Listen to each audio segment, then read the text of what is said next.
In this day and age, almost everybody knows someone who's in the military. Perhaps a relative or a friend. Imagine that person. They love their country and they're willing to lay down their life to protect it. Now imagine that one day that soldier has someone come to them and tell them that they can no longer serve. They are no longer allowed to protect their country, and it's all because they are homosexual. They are in just as good a physical shape. They also have just as high test scores and are just as skilled as every other soldier. They are just as brave, and they are just as much of a patriot. But because of who they choose to love, they cannot protect their country. This is the case with the don't ask, don't tell policy of the U.S. military. This policy is a violation of the soldier's civil rights. There's no difference between a straight soldier and a gay soldier, and other than who and how they choose to love. This is why the U.S. military should adopt the tolerant Israeli model for dealing with gays in the military. My first point is that there's no difference between a soldier who is straight and a soldier who is gay. If you look at this photo, it shows 100 U.S. soldiers. There's, according to the statistics, according to a research brief released by the Williams Institute at the UCLA School of Law, about 66,000, or roughly 2%, of all U.S. military personnel are gay. In that photo, that means that 2 out of that 100 soldiers would be gay. You can't tell any difference just by looking at them or looking at their military performance records. You would never know that the person was gay if they didn't tell you. On January 8th, 2007, a news article was released in the St. Petersburg Times titled, "Israeli Experience May Sway Army on Gays."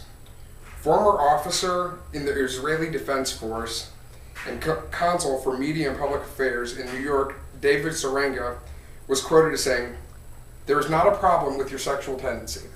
You can be a very good officer, a creative one, a brave one, and be gay all at the same time."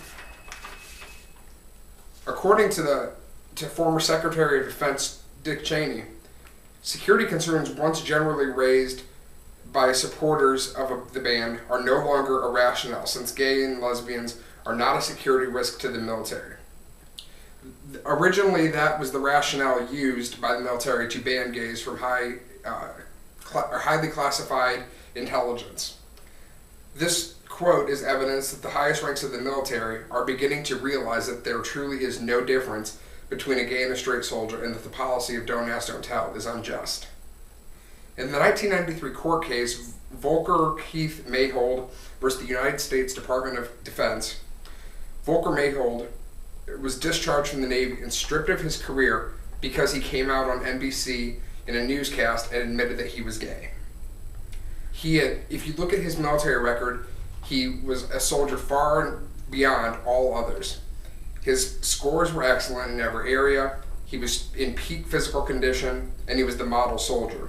There was no reason for him to be discharged other than the fact that he was gay. Another reason that the don't ask, don't tell policy is unjust is that it is a direct violation of a soldier's civil rights protected by the Constitution. The military is the only area of the country that does not allow homosexuals. A business could not refuse employment to a prospective employee just because of the grounds that they were gay. They would be sued for harassment. No other group on earth, or no other group in the country, can refuse admission just on those grounds. All other areas count your sexual orientation as being a protected group. In the same January 1993 court case, it was argued that the don't ask, don't tell policy violates the Equal Protection Clause of the Fifth Amendment. This clause says that the government in no way can discriminate against anyone based on their sexual orientation, along with a list of other reasons. In the same case, it was determined that there was no factual evidence for the policy. It was all based on what is called military judgment. The the U.S. military should adopt a policy that was put into effect by the Israeli Defense Force in the same year that the U.S. adopted Don't Ask, Don't Tell. In the way that their policy is set up, gays, there are no restriction on gays in the military. They can hold all positions and they can raise through the ranks the same as a straight soldier. General John Shalikashvili, former chairman of the Joint Chiefs of Staff, and once a person who strongly supported the Don't Ask, Don't Tell policy, has changed his opinion on the policy. Shalikashvili said on the issue, admitting gays had not hurt the IDF and any of the other 23 nations' foreign militaries.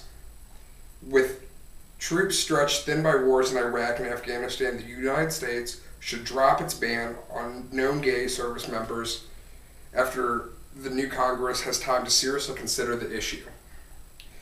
In the history of the Don't Ask, Don't Tell policy, or in his history of the Don't Ask, Don't Tell policy, reporter Randy Schultz wrote, "It is reported by the Department of Defense that between the fiscal year of 1998 and 2003, 20 Arabic and 6 Farsi language experts were separated from the armed forces due to telling such language experts, or due to, quote, telling.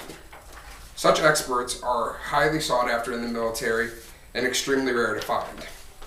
This proves that the military is willing to lose valuable resources just because someone was gay and because they didn't want them in the military." In the article, Schultz wrote, Schultz gave a quote that was part of the initial reasoning for the Don't Ask, Don't Tell policy. In 1993, the two reports were published alongside with an argument by an armed forces general who argued against lifting the ban on homosexuals based on a belief that homosexuals pose a security risk, will erode unit cohesion and morale alongside the argument that most homosexuals are pedophiles who engage in self-destructive and immoral lifestyles. This is not only a discriminatory remark, but also it's false. The statements have been proved false in other countries where gays are allowed to openly serve in the military. The other nations who have policies the same as Israel with dealing with gays in the military include Australia, Austria, the Bahamas, Belgium, Britain, Canada, the Czech Republic, Denmark, Estonia, and several others. As you can see, the time for the Don't Ask, Don't Tell policy of the military to be abandoned, or of the Don't Ask, Don't Tell policy of the military has come. There is proof that gay soldiers can serve just as effectively as their straight counterparts. The policy is not just unfair, but it also violates basic civil rights mandated by the United States Constitution. Numerous other countries have realized that the sexual preference of a soldier is in no way related to their job performance. It is now time for the U.S. military to wake up and recognize this same thing.